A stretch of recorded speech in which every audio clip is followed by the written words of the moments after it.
Welcome to the information of XIAOMI Poco F4 GT, and I'll show you how to activate Hey Google of Google Assistant on this device. So first you should go into the Google application, and after that click here on the right down corner. After that tap here to the settings section and click to the voice.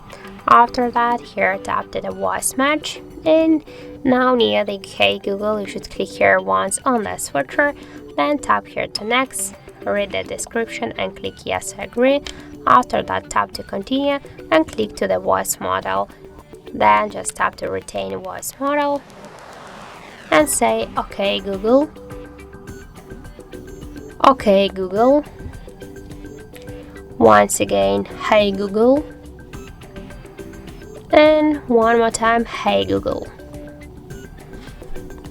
After that just click here to finish, go back. And now, as you can see, the Hey Google feature is successfully activated on our Poco device. That's it, thank you for watching, and if you find this video helpful, don't forget to leave a like, comment and to subscribe our channel.